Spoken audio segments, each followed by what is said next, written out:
유쾌한 개통캐 정치 토크쇼 정치인싸 소개부터 하겠습니다. 네, 안녕하세요. 최영주입니다. 안녕하세요. 박성태입니다. 네, 안녕하세요. 윤희석입니다. 안녕하세요. 장성철입니다. 네, 저는 진행의 아나운서 이선영입니다. 광고부터 듣고 오죠.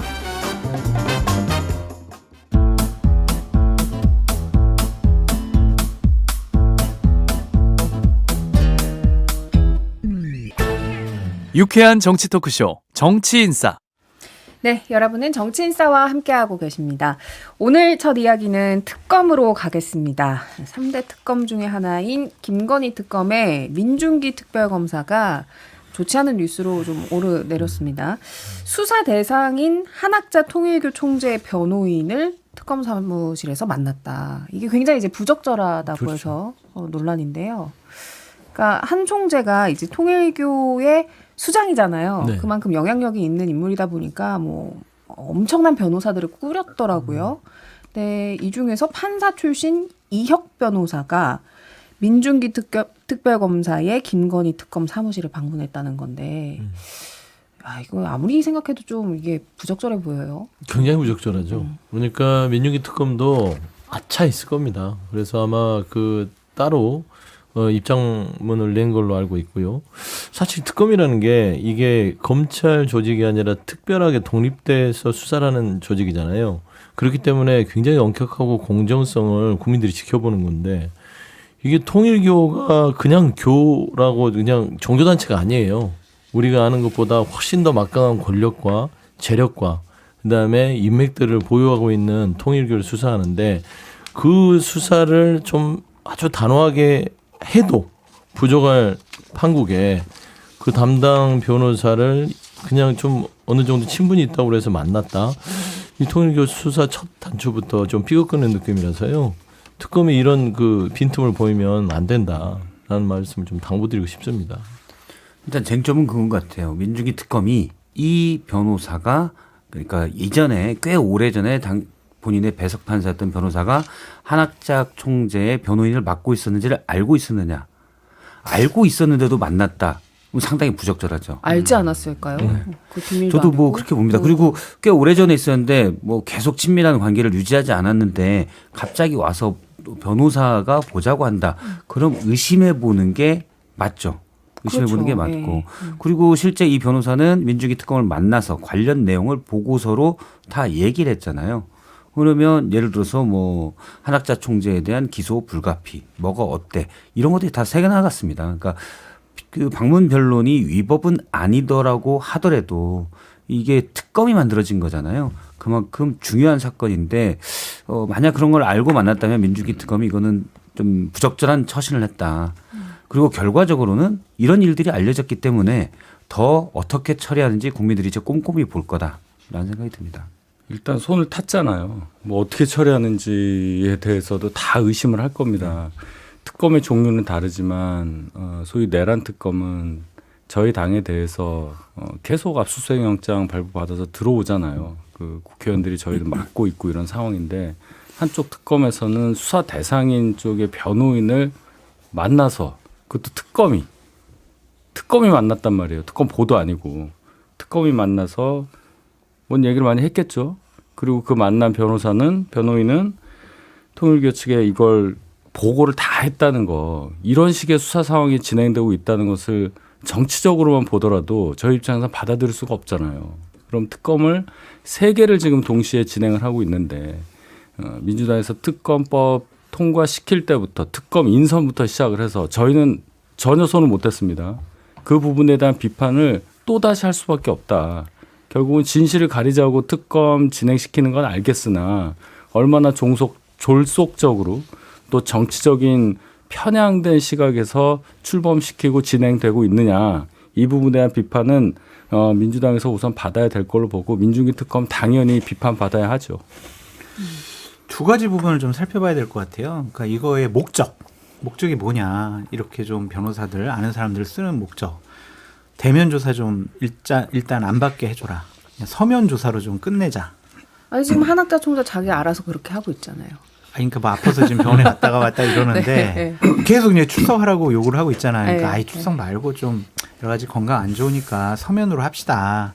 그리고 궁극적으로는 이제 무혐의 받는 거, 거라고 보여지는데 중간 단계들이 있잖아요. 구속영장 청구하지 좀 못하게 해라. 그리고 결국에는 또 불구속 기소해라. 최악은.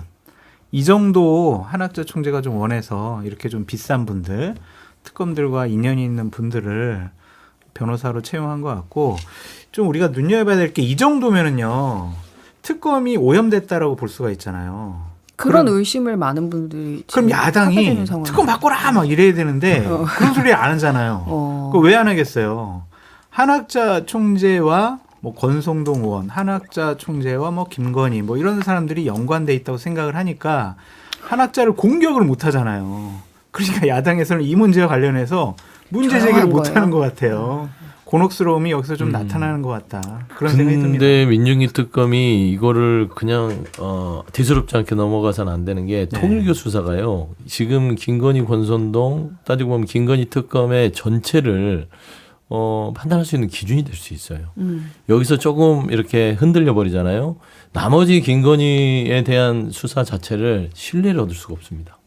그리고 저는 종교에 대한 부분들에 있어서 이 검찰 수사가 좀 부담을 느낄 수는 있죠. 보니까 폼페이오 전 장관도 사실 그 한학자 총재에 대한 수사에 대해서 코멘트를 했더라고요. 미 현지에서. 그래서 이 종교단체에 대한 그 탄압이다 라면서 좀 유감을 표명했던데 그만큼 통일교가 굉장히 이 전방위적으로 지금 본인들이 저지른 일에 대해서 방어를 하고 나섰단 말입니다. 통일교가 뭐 미국의 언론사도 두 군데를 가지고 있는 걸로 알고 있고 기업체도 가지고 있고 심지어는 대한민국에서는 이 통일교가 종교단체보다는 기업으로도 유명합니다. 그래서 저는 이 민중기 특검이 조금이라도 빈틈을 보이면 한학자 총재를 수사를 하지 못할 거고 한학자 총재를 수사하지 못하면 그 누구도 데려다 못하는 거예요. 그리고 대한민국의 본인이 신이라고 하는 성직자들이 많습니다. 그건 정상은 아니죠. 어떻게 사람이 신일 수 있겠어요. 하지만 그들이 신이라고 주장한다 하더라도 단순히 그들의 주장일 뿐이지 신성 불가침 영역이 절대 있어서는 안 된다는 측면에서 저는 한학자 총재에 대해서 한치도 양보하는 모습을 앞으로는 보이지 않아야 된다. 안 그러면 꼬투리 잡혀서요. 그렇죠. 정말 이거 큰일 납니다. 그러니까 철저하게 지금 수사를 해야 된다라는 국민들의 어떤 이제 요구가 높아지는 상황에서 오광수 변호사도 또 논란이 됐어요. 그러니까 민정수석으로 임명됐다가 이제 그렇죠. 이 정부 최초로 낙마를 했던 맞습니다. 분인데 이분이 특검 인사를 했었잖아요. 그러니까. 근데 이분도 한학자 통일교 총재의 변호인단으로 합류를 했었다. 했다가 이제 논란되니까 이제 사임을 했죠. 하루 반나절 만에 네. 이제 그만두겠다고 했는데 이거는 사임을 잘 하시는 것 같아요. 네. 논란되면 사임하고 논란되면 사임하고. 간보고 사임 전문 사임 전문. 오광수 그런데 이재명 대통령 욕보인 거예요. 이거는 본인 믿어가지고 민정수석 사정기관을 거의 총괄하는 대통령실의 주요한 보직 거의 임명했는데 이재명 대통령 민주당 정권 진보 정권이 지금 사활을 걸고 하는 이 특검에 본인이 한학자 총재라는 주요한 혐의자를 보호하기 위해서 변호를 한다? 아무리 돈이 중요하지만 이거는 아닌 것 같습니다. 왜 그랬을까? 네. 저는 이런 생각을 해봐요. 이분이 돈만 보고 그러면 난 뭐 다른 거 상관없고 돈을 많이 주니까 그냥 변호하겠다 이렇게만 생각했을까요? 그럼 뭐 때문에 그랬을까요? 특검이 예를 들어 민중기 특검이 적어도 이 통일교 쪽 수사함에 있어서 적어도 통일교에 대해서 세게 수사하지 않는다는 분위기를 당연히 감지했을 것이고 그 얘기는 통일교 쪽에서도 살아남기 위해서 굉장히 많이 소위 말하는 로비를 여건했을 거다. 그런 분위기가 있으니까 내가 변호를 맡아도 되지 않을까라는 생각을 했을 가능성이 크죠. 그렇지 않을까요? 그건 좀 돈만 보고 그렇게 생각했을까요? 과도한 상상의 영역 같은데. 아니, 과도할 수 있어요. 과도할 수 있는데 이 정도 되는 분이 돈만 생각하고 이렇게 문제될 줄 알면서 했다는 것이 아니라고 본다면 제가 지금 말씀드린 부분에 대해서도 충분히 생각할 여지가 있다고 저는 생각합니다. 그런 상상까지 하게끔 되는. 근데 이제 제가 상상을 해요. 오광수예요. 돈만 본 것 같아요. 제가 오광수인데 나는 이제 공직을 못 나갈 것 같아. 어떻게 나가겠어요 이제 여러 가지 논란 때문에 사임을 했는데 그러면은 결국엔 돈이나 벌어야 되겠다. 그렇게 이제 안테나를 세우고 있었는데 내가 생각하는 것보다 영자를 하나 더 줘요. 예를 들어서 착수금 1억인 줄 알았더니 착수금이 10억이야. 몇십억대로. 네. 성공 보수금 5억인 줄 알았더니 50억이야. 그러면 할 수 있지 않을까요? 그럼 계속해야죠. 계속 왜 사임을 해요? 이제 하도 이제 주변에서 돈만 뭐라고 받으면. 하니까 당신만. 그러니까 이제 저는 오광수 변호사가 돈에 대한 욕심으로 일단은 합류를 할까 생각을 했던 거는 분명한 것 같아요.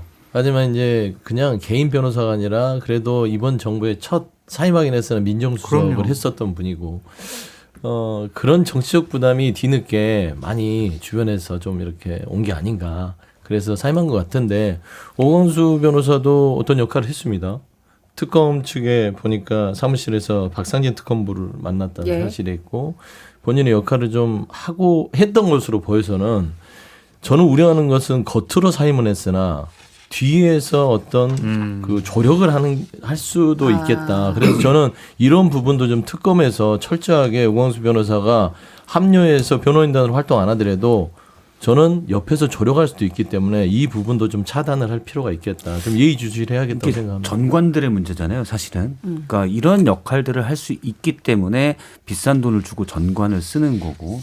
예를 들어서 앞서 얘기한 대로 이모 판사 출신 변호사가 이제 만났잖아요, 민주특검을. 이혁 변호사. 네. 이분이 그냥 변호사였다면 민중기 특검이 동네 변호사 김모 씨라면 만나줬을까? 그렇잖아요. 근데 만나면서 뭐라도 했으면 한국 사회에 약간 그런 정적인 게 물론 이걸로 뭐 한 학자가 죄가 없음 이렇게 하지는 않겠지만 그렇게 하진 않겠지만 뭔가를 편애를 봐주든지 아니면 조금이라도 이런 인지상정이 들어간다고 보는 게 합리적이거든요. 그런데 전관들이 이런 사건 말고도 많이 있습니다. 돈 있는 사람들은 그러면 훨씬 우호적인 환경에서 어떤 재판을 받거나 그럴 수가 있잖아요. 그래서 저는 이런 거에 해결책으로 다 공개를 해야 된다. 그러니까 전관 출신들 변호사가 어떤 변론할 때 만난 것.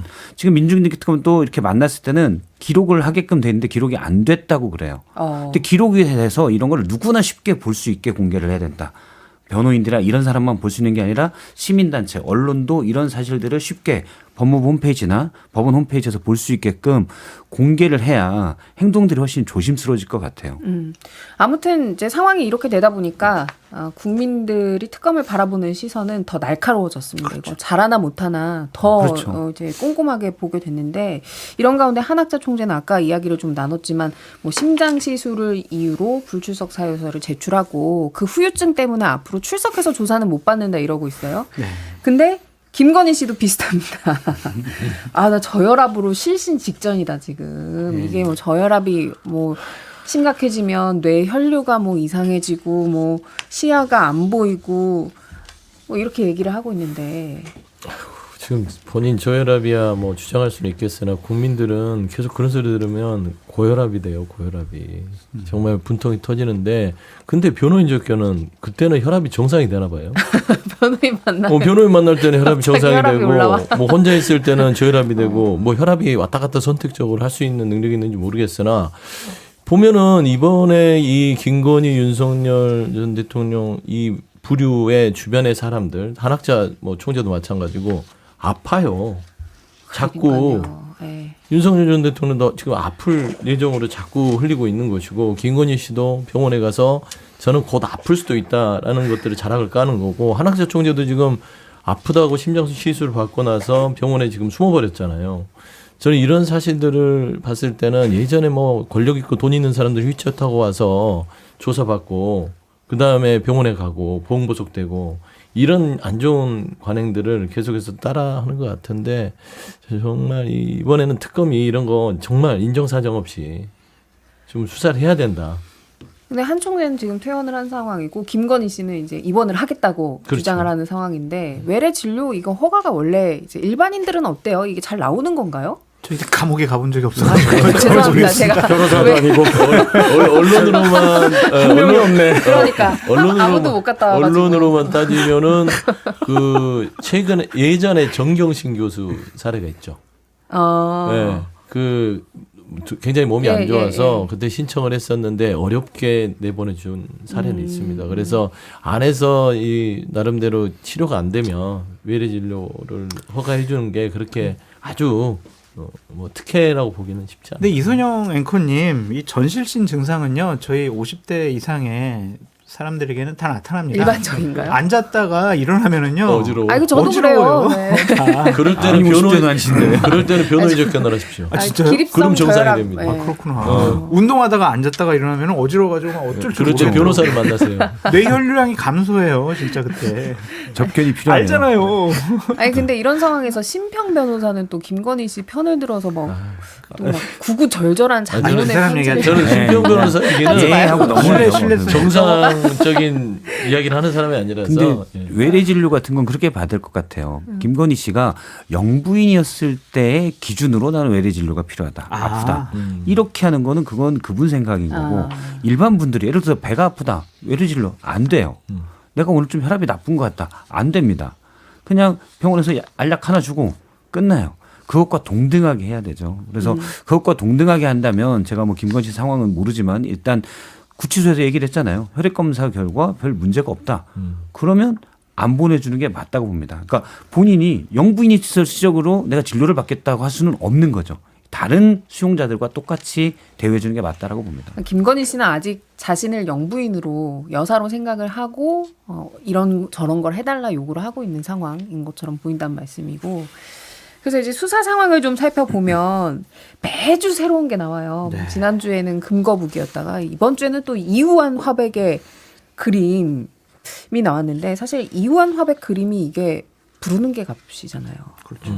그리고 시간이 지나면 계속 가치가 높아지고 근데 이게 어디서 발견됐냐? 아니, 사돈집에서 발견됐다는 거예요. 이게 어떻게 사돈집에 있지? 사돈집에 있는 거는 일단 네. 오빠가 원래 오빠 집에 있던 거를 양평에 대한 압수수색이 되니까 특검이 양평 그 김건희 씨 관련된 압수수색이 이루어지니까 그 다음 날인가 몰래 빼돌린 겁니다. 그러니까 장모집으로. 오빠가 자신의 장모 집에 집으로. 갖다 놨다는 오빠 집에 있던 추정이 걸 되는 빼돌린 거죠. 거죠. 예, 예, 예. 예. 그 빼돌린 게 CCTV에 남아서 장모 집으로 가서 이제 거기서 찾아온 거죠. 근데 지금 뭐 여러 가지 금 거북이에 이어서 그림은 이전에 나왔는데 이건 어디서 난 거야라고 했는데 결국은 김상민 검사가 창원 의창에 공천 주려고 했던 김상민 검사가 사준 걸로 드러났잖아요. 명태균 씨 녹취록에 나왔던 분. 그렇죠. 네. 김상민 검사 조국 사건에 고생했으니 공천 줘야 된다. 알고 보니 1억짜리 그림 주니까 공천 준 거죠. 사실 23년 9월에 김건희 씨와 김상민 검사 간의 통화 기록이 2통이 있습니다. 그리고 딱 그 뒤부터 김상민 검사가 그해 추석에 이거 보도가 많이 나왔었죠. 기억이 다 나는 얘기인데 창원에 뼈를 묻겠습니다. 라고 현직 검사가 얘기를 해서 논란이 됐었죠. 당시 이원석 검찰총장이 경로했던 그런 일이었는데 저희가 그때 볼 때도 이렇게 검찰총장이 경로하는데도 계속 했었거든요. 알고 보니까 뒤에는 1억짜리 그림을 받은 김건희 씨가 있었던 거죠. 그때 굉장히 기억이 나는 게 이분 말고도 현직 검사가 그런 부적절한 문자 보내고 정치활동 미리 했던 분이 있었어요. 근데 나머지 분들은 다 그냥 접었단 말이에요. 접고 그냥 잘못했다 그러고 넘어갔는데 요 분만 남아가지고 결국 출마까지 갔어요. 그래서 야, 이 정도 그렇게 지역 기반이 탄탄한가?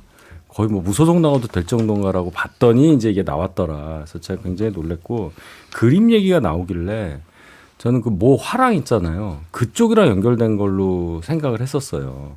그림이니까. 그리고 이 그림이 보통 그림이 아니니까. 근데 그게 아니라 김상민 검사가 뭐 대리로 구매해 줬다는 거 아니에요? 이런 그렇게 식으로 얘기는 하고 있죠. 얘기가 가니까 이분이 그림에 조예가 있는지 몰라도 오빠가 친분이 있었는데 김상민 검사에게 친분이 있던 김상민 검사에게 대리로 사달라고 했다는 얘기를 근데 대리구매는 어떨 때 이루어지는 거예요? 내가 돈은 있는데 어떤 작품에 대한 성관이 내가 없어서 뭔가 뭐 내가 1억이 있는데 무슨 그림을 사면 좋아? 뭐 이랬을 때 대리구매를 해주는 건가요? 이게 그림이 이해가 잘 안 아니고 가가지고. 투자 대상으로 볼 때나 그렇게 하는 거지. 어, 이런 거는 없잖아요. 근데 검사가 무슨 그림에 조예가 있어서 그림을 대리 구매하겠어요. 현직 검사였잖아요, 당시. 예, 예. 그러니까 그 사실 그 대리 구매라는 것들이 그 남매가 좀 그게 취향인가 봐요. 그 김건희 씨도 콘스탄틴 식의 그 로봇계 사업자한테 좀 고추가 보냈는데 좀 대신 사다 주세요라고 했다고 그 서성민 씨가 주장을 하잖아요. 내가 대신 사다 준 거다. 그러니까 오빠나 김건희 씨나 이게 참 남 대리로 시키는 걸 좋아하시는 것 같은지 모르겠으나 상식적으로 말이 됩니까? 아니잖아요. 근데 그게 뭐 상식 뭐 아니면 실제 의도 이게 어땠는지를 떠나서 진실인지는 사실 뭐 돈이 오간 내용만 쫓아가면 금방 밝혀지는 거 아니에요? 그거는. 그럴 것 같아요. 네. 그냥 일단 내가 뇌물로 준 게 아니다라는 걸 얘기하려고 그쪽에서 대리구매다라고 얘기하는 건데 검사가 대리 뛴다는 얘기는 처음 들어봐요. 네, 그래서 아니다.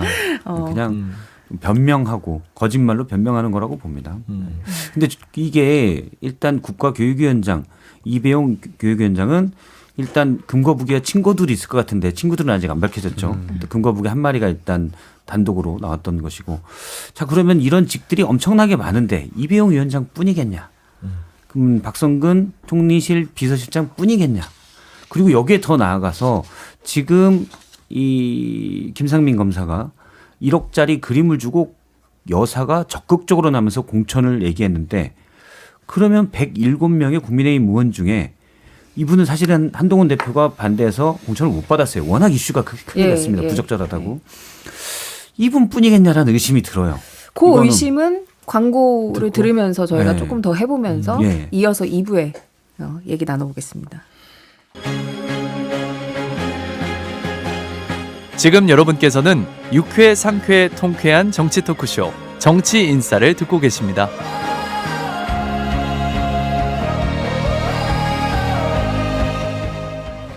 자, 정치인싸 2부 계속해서 김건희 씨 매관 매직 의혹 이야기로 이어가겠습니다. 네.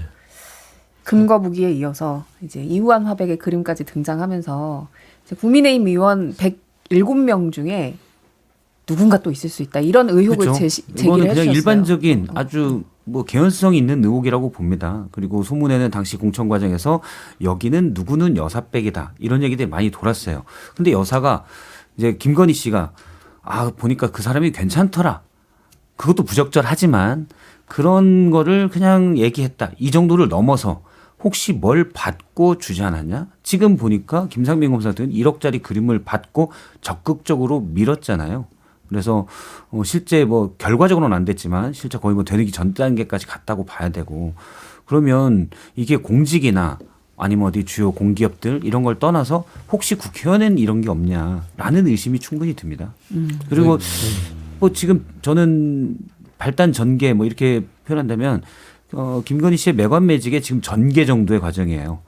앞으로 더 나올 거고 양평 어딘가에는 김건희 다이소가 있어서 받은 물건들이 쭉 있을 거다. 이걸 파야 된다고 봅니다. 그러니까 이제 제가 그 김건희 씨를 보면서 뇌물박물관을 만들어야 되는 거 아니냐 그런 생각까지 드는데 사실 이게 김건희 씨가 새로운 이 메가매직의 장을 열었어요.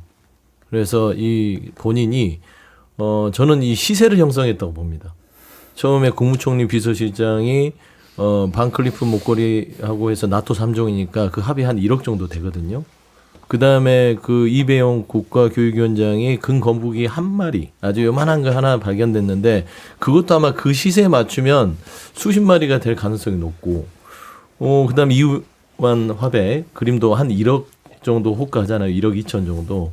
이것도 국회의원 공천과 향후에 국가정보원의 법률특보까지 AS까지 들어갔으니까 AS 비용까지 하면 1억 2천 정도. 그래서 통상 그 정도 급이 한 1억 정도, 그다음 그 밑에 급은 한 5천에서 3천 이렇게 툭툭 장사를 하지 않았나. 근데 참 이게 후진 나라였구나. 저는 의혹의 스토리를 한번 좀 말씀드리고 싶어요.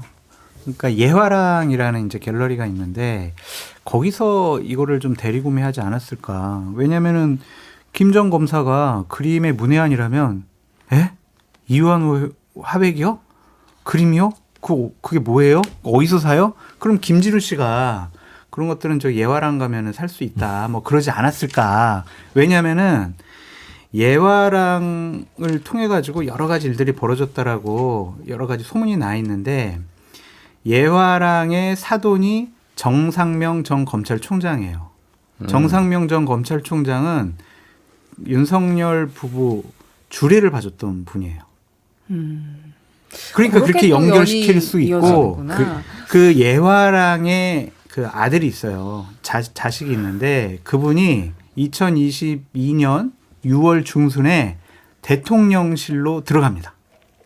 무슨 자리를 받았어요? 대통령실에서 근무를 해요. 예. 그러니까 이게 스토리가 이게 뭔가 좀 장 소장님 특검으로 가셔야 될 것 아니 같은데. 그래서 제가 아까 화랑 그거 아니냐라고 말씀을 드렸는데 그게 아니더라고요. 아니에요? 다른 인사동에 있는 화랑에서 아, 경매로 그거를 했고 그걸 가져온 거예요. 그러니까 그걸 장 사온 소장님은 거예요. 그런 의심이 든다라는 스토리가- 거였는데. 아니 그래서 제가 네. 그거를 집중해서 봤는데 화랑 단계가 그 화랑이 아니더라고요. 다른 화랑이었다. 그 말씀을 드리는 건데 이제 그 전 단계 의혹을 지금 장 소장님께서 말씀하셔서 그것까지 만약에 맞다면 더 스토리가 커지죠. 뭐가 되는 제가 할 말이 더 커지죠. 더 아니면 없어지죠. 그림이 뭐 이거 하나밖에 없었을까? 뭐 그런 생각도 들고. 박성태 실장님 말씀처럼 다이소.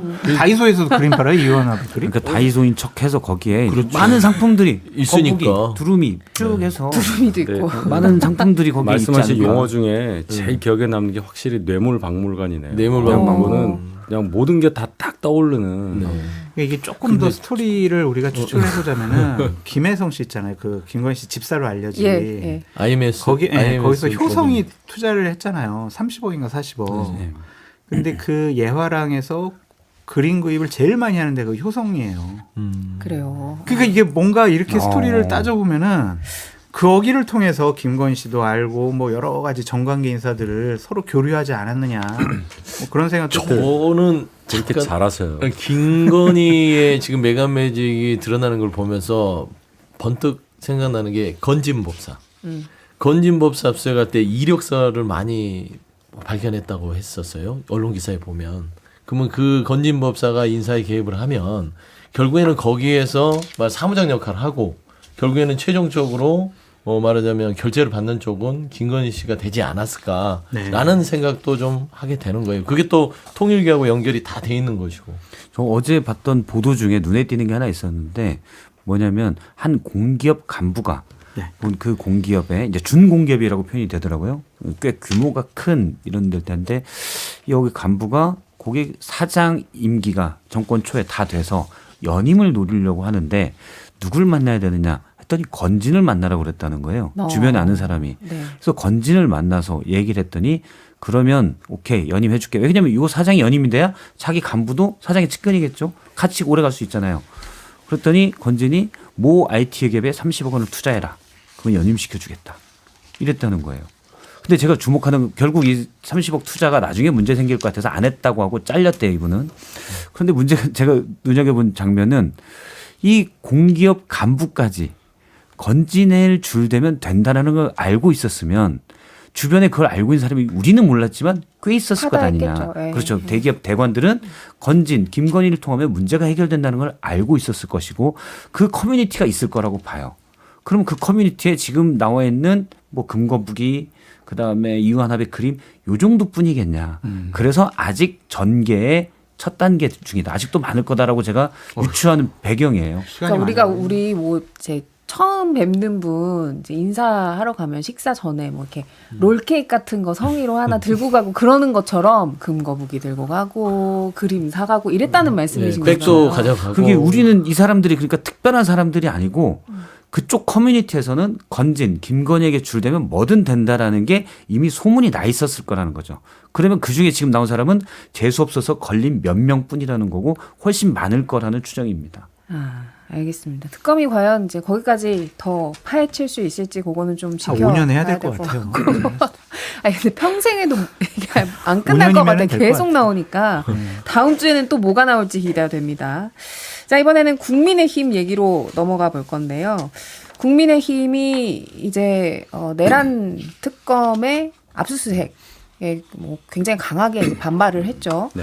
그래서 뭐 당원들, 전국 당원들까지 불러 모아서 뭐 이제 결사항전을 했는데 결국 특검이 물러섰어요. 일단 이미 제출 형식이긴 하지만 뭐 자료를 가져가긴 가져간 걸로 알고 있는데 별게 없었다는 거 아니겠어요? 그러니까 들어보니까 특검에서 이 특검은 검사가 60명이잖아요. 그 압수수색 영장 집행하러 온 검사와 수사관들이 제가 보니까 그렇게 크게 준비가 잘 돼 있지 않았다는 얘기를 어제 들었어요. 그러니까 좀 더 치밀하게 이런 거에 대비해서 저희가 이제 반발할 거 아니에요. 그다음에 반발했을 때 어떤 그러면 아주 최소한으로 접근이 가능할 테니까 키워드를 뭐로 넣어야 되는지 뭐 이런 것부터 해야 되는데 그게 생각보다 그렇게 날카롭지 않았다는 평이 많더라고요. 그러니까 이제 특검이 이 국민의힘을 압수수색하려고 했던 의도가 정말로 뭔가 그 내란 당일에 자료를 찾기 위해서냐 거기에 대해서 김재원 최고는 그렇게 해석을 하더라고요. 저도 그렇게 생각해요. 그러니까 이거 지금 내란 당시에 자료들은 안 남아 있을 거다. 당대표가 몇 번 그렇죠. 바뀌었고. 근데 그래서 이게 뭐 혹시 망신주기 아니냐 이렇게 추측을 하던데요. 망신주기 또는 저는 이제 수사하는 사람과 수사받는 사람 간의 기싸움 정도로 보는데 기싸움. 이렇게 한 정당에 대해서 여러 명의 현역 의원을 대상으로 수사를 하기 위해서 일단 그 정당의 물리정교 사무실에 들어가서 자료를 뺏겠다고 하는 액션이 있어야 현역 의원들인데 소환도 할 수 있고 그 과정이 매끄러워질 거다라는 생각을 특검이 했을 거고 그래서 압수수색 영장 집행 자체보다는 집행 직전 집행하려고 한다고 하는 그 상황 이런 것까지가 목적이 아니었을까 싶어요. 왜냐하면 집행하는 그 과정이 굉장히 허술했다고 하거든요. 그러면 특검이 준비를 안 해서 간 거냐 이렇게 보기보다는 거기에 별로 신경 쓸 이유가 없다는 걸 그들도 알고 있다. 형식적 절차로서 자료가 그냥. 있었겠냔 말이에요. 그렇죠. 그렇죠? 근데 저는 좀 생각이 다른 게 예를 들어 저도 취재할 때 선배 입장에서 후배들에게 얘기하는 거는 20곳을 취재하면 그중에 한 곳에서 좋은 기사거리 나온다. 물론 전 힘드니까 그렇게 하지 않았죠. 근데 사실은 우리가 딱 누구를 만날 때거나 취재할 때나 또는 압수수색을 검사한다. 여기에 분명히 뭐가 있을 거야 라고 하는 건 아니에요. 여기에 있을 것을 염두에 두고 그렇게 여러 곳을 하면 그중에 한 곳에서 나오는 겁니다. 그래서 안종범 수첩이 이분은 수첩을 꼭 가지고 있을 거야 라고 해서 간 건 아니에요.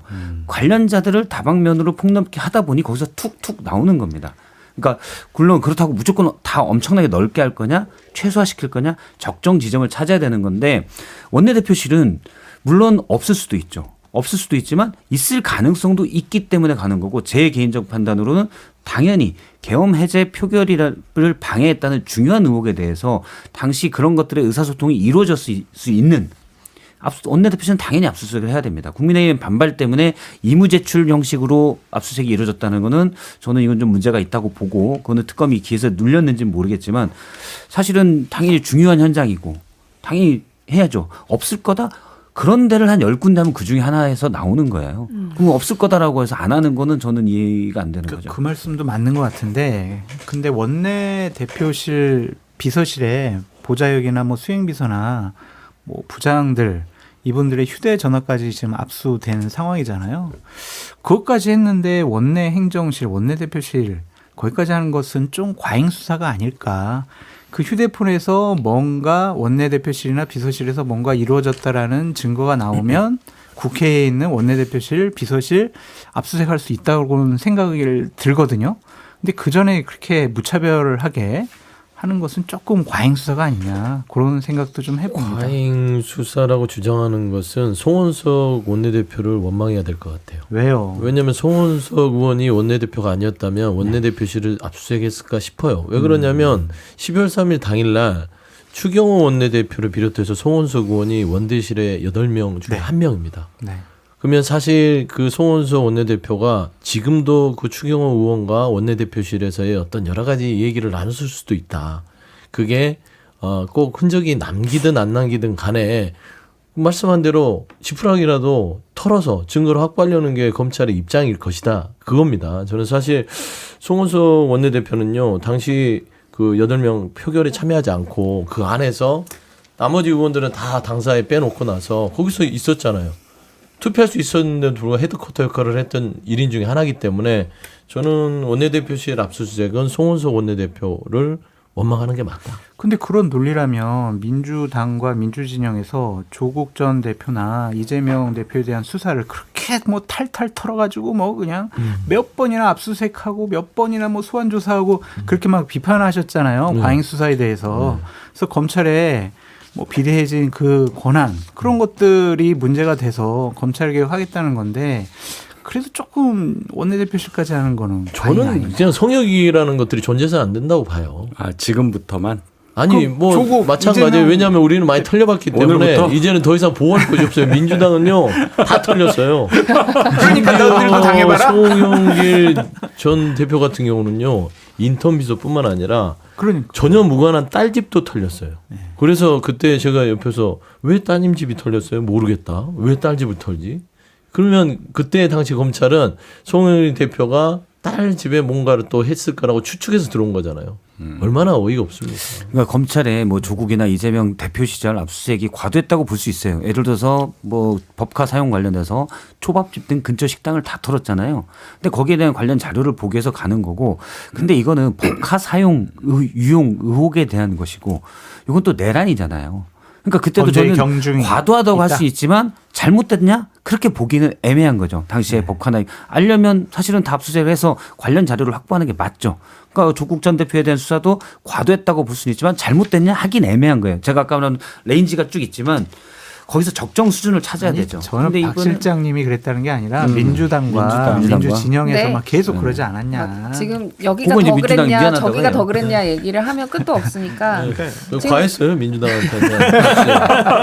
너무 과했어요. 이거. 지금 어쨌든 내란 특검인 국민의힘 뭐 저기 사무실도 압수수색을 하고 또 이제 추경호 의원 집중적으로 강제 수사했잖아요. 집도 가서 압수수색하고 뭐가 좀 나왔을까요? 보좌진들 휴대폰에서 많은 아. 것들이 좀 나오지 맞아요. 않을까 그런 생각이 들어요. 그리고 나서 추경호 의원이 막 해명했잖아요. 네, 내가 이 왔다 그렇죠. 갔다 하라고 한 건 뭐 몰랐다? 그런 의도가 아니었고 뭐 그건 어떻게 들으셨어요? 근데 그거야 뭐 본인의 범죄 혐의 없어요라는 것을 항변하기 위해서 여러 가지 얘기를 하신 거라서 그거는 그냥 한번 듣고 흘리면 되는데 어쨌든 중요한 건 증거잖아요, 증거.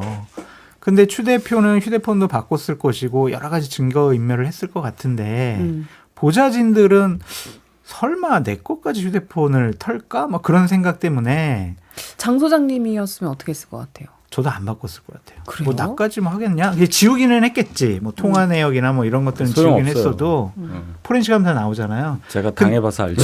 근데 다 나와. 그냥 사무처 당직자들이 그러한 생각 때문에 100만 원에서 200만 원을 들여서 자기 돈을 들여서 이거 당해서 안 사주거든요. 휴대폰을 바꾼다? 이거는 좀 생각하기가 좀 어려운 것 같아요. 그래서 제가 알아보니까 대부분 다 휴대폰 안 바꿨더라고요. 그래요. 그러면 거기에서 상당히 좀 많은 증거들이 나올 것 같다. 그런 사실 생각이 듭니다. 우리가 이제 계속 얘기하잖아요. 추경호 원내대표가 계엄 해제 표결을 방해하려고 했던 정황이 짙다라고. 그 당시 국회 본회의장 국회 본관 안에 있었으면서도 8명은 표결에 참석하지도 않았고 그 정황이 짙은데 문제는 증거를 찾을 수 있겠느냐 이 부분이잖아요. 그런데 지금 그 증거를 찾는 압수수색을 방해한다? 이건 이해할 수가 없는 것이고 물론 국민의 입장에서 약간은 뭐 거세게 저항할 수 있겠지만 결국은 제대로 못되게 된 거는 이거는 아니다라는 생각이 들고요. 또 하나는 사실 이건 우리 사회가 정말 잘못된 반성해야 될 일인데 계엄이 12월 3일에 일어났잖아요.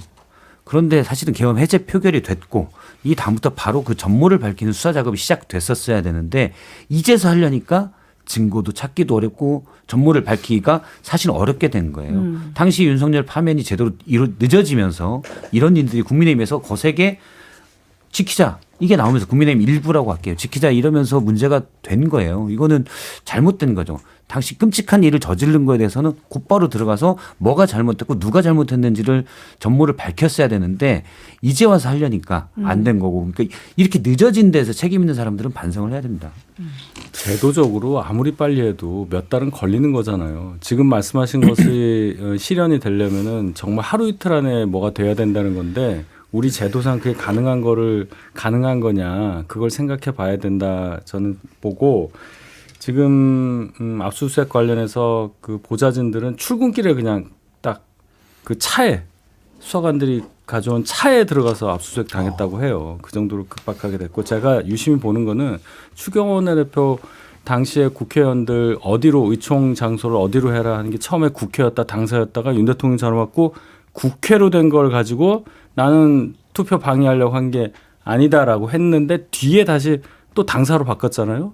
그걸로 공격을 많이 받았는데 어제 추경호 원내대표 해명을 보면 국회를 또 경찰에 봉쇄를 했기 때문에 밖에 있는 의원들이 들어올 수가 없었다. 그래서 다시 당사로 바꿨다. 이 논리까지를 얘기를 했으니까 여기까지는 그럼 맞는 거예요. 어떻게 보면 추경호 원내대표의 말이. 그러면 말씀하신 대로 증거 추경호 원내대표가 정말 뭘 가지고 투표 방해를 했다 할 수 있을 만큼 강력한 확실한 증거가 없으면 막 지금 관심을 갖고 있는 이 상황이 그렇게 별다른 결과 없이 끝날 가능성이 크다. 왜냐하면 애초에 내란 특검이 기존에 검찰에서 수사한 거가 워낙에 잘 돼 있어서 외환죄 쪽으로 초점을 맞춰서 출발했단 말이에요. 드론 날리고 그거 있잖아요. 네. 그러다 여기가 유야무야 되니까 다시 일로 온 느낌이 들어요. 이쪽 내란 특검도 이제 갈팡질팡하고 있는 상황이다. 이렇게 봐야 될 것 같습니다. 그런 상황에서 이제 특검이 한동훈 전 대표가 좀 도움이 될 것 같다. 뭐 그런 시그널을 보내고 있거든요. 한동훈 전 대표 어떻게 할까요? 뭐 참고인 조사라든지 그러니까 이런 게 아직은 없지만 이거죠. 계엄의 밤 그때 상황을 가장 정확하게 기억하고 있는 사람이고 또 투표를 하도록 했던 사람이니 그분이 와야 뭘 좀 전모를 알게 될 거 아니냐 이 상황으로 전 듣고 있는데 이미 한동훈 전 대표 같은 경우는 책을 썼어요. 그 관련해서. 그렇죠. 네. 거의 분단위로 썼단 말이에요. 그리고 다큐멘터리도 찍었어요. KBS에서. 방송 분량은 한 1시간 정도 되는데 녹화는 2배 반 정도 했거든요. 제가 있었어요. 옆에. 너무너무 자세하고 길게 질문이 들어왔고 다 그걸 했고 검찰이 필요하면 그거로 참고하면 되지 않을까. 저는 한동훈 대표가 굳이 검찰에 저 특검에 출석할 필요가 없다고 봅니다. 근데 저는 한동훈 전 대표가 나가서 검찰에서 얘기를 좀 하긴 하셔야 될 거는 같아요. 왜냐하면 추경호 그 당시 원내대표만 딱 떼서 해줄 얘기들이 있지 않을까. 왜 그러냐면 추경호 원내대표 건은 아주 단순합니다.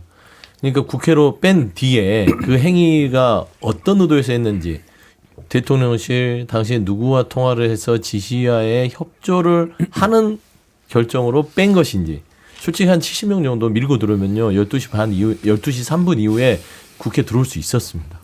근데 그런 행위들이 없었다는 걸 보면 사실 뭐 본인의 정당성을 입증하려면 그 부분을 추경호 원내대표가 얘기를 해야 되는데 지금 얘기하는 것은 논리적으로 조금 이렇게 해명이 되지는 않는다. 일단 한동훈 전 대표가 이제 검찰에 참고인으로 출석하게 되면 아 꼰지르러 갔구나 이런 배신자 프레임이 있을 수 있어서 예, 예. 그거를 염려하는 마음은 이제 일단 보수 지지층 중에 일부가 그거를 염려하는 마음은 이해가 되는데 뭐 한동훈 전 대표로서 약간 딜레마 같은 상황일 거라고 봐요. 왜냐하면 그렇다고 협조를 안 하자니 계엄의 전모를 밝히는데 협조를 안 했다. 물론 앞서 이제 윤석열 전 대표님이 얘기하신 대로 그런들 이미 인터뷰나 책에 나와 있다라고 하지만 저도 기자 출신이지만 기자들은 이슈 중심이나 관심 중심으로 봐요. 근데 법조인들은 또 저기 법적 쟁점, 문제 책임 이중적으로 보는데 다를 수 있어요. 그래서 저는 서면이든 뭐든 검찰이 추가로 물어보는 거는 좀 적극적으로 대응할 필요가 있다라고 봅니다. 알겠습니다. 여기까지 듣고 오늘은 사실 중대 발표가 있기 때문에 뭡니까? 중대 발표가 뭐예요? 광고를 떨린다. 듣고 와서 네, 이어가도록 하겠습니다. 잠시만요. 자, 중대 발표가 있겠습니다. 오늘은 네, 사실 제가 정치인사와 함께하는 마지막 날입니다. 안 돼요, 왜? 진짜 뭐예요? 가식적인 반응 진짜. 진짜 이거 어떻게 이런 일이 그러면 정치인사가 종방인가요 오늘? 종방이에요? 프로그램이 아니고요. 없어져. 그냥 저와 함께했던 2년 2개월의 여정은 오늘에서 이제 끝이 납니다. 제가 이제 첫 방송했을 때가 한참 이제 김건희 씨의 양평 고속도로 의혹이 막 불거질 때였었어요. 아. 근데 이제 2년 2개월이 쭉 흘러서 지금은 이제 김건희 씨 구속됐고 윤석열은 전 대통령이 됐고 또 감옥에 있죠. 그래서 정말 그 대한민국의 격동의 시기에 제가 정치인사와 함께 했고 또 라디오에 가장 귀를 기울일 때 이제 여러분과 함께 할 수 있어서 저로서는 굉장히 무거운 책임감도 느꼈고 또 영광이었고 또 수많은 정치 콘텐츠가 있잖아요. 여러분들이 나오시는 곳들도 많고 근데 그중에서 또 주말마다 이선영의 정치인사 함께 해주셔서 너무 감사하다는 말씀을 청취자 여러분들께 드리고 싶고요.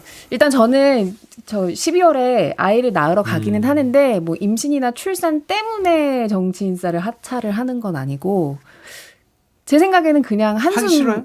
아니요. 그런데 왜? 하기 싫은 건 근데 아닌데요. 왜? 한숨 쉬고 그동안 아쉬웠던 것들 그리고 또 사랑을 받았던 것들 다 이제 종합적으로 제가 업그레이드를 해서 다시 MBC 라디오에서 또 좋은 모습으로 인사드리기 위해서 한숨 고르려고 합니다. 한 말씀 드려도 되나요? 그럼요. 네. 저 방송 7년 차고 대략 한 50여 분의 앵커와 방송을 했던 것 같은데 제가 그 그중에 몇 중에서도 이선영 앵커님은 최고셨다. 아, 감사합니다. 그래서 상당히 그리울 것 같다라는 생각이 들고요. 네. 이선영 앵커님을 붙잡지 않은 MBC 이 아니, 진보부 붙잡았어요. 사장님과 붙잡았습니다. 제작진에게 항의하는 제 차원에서 아니 다음 붙잡았다고요. 주부터 제가 정치인사 출연을 거부하겠습니다.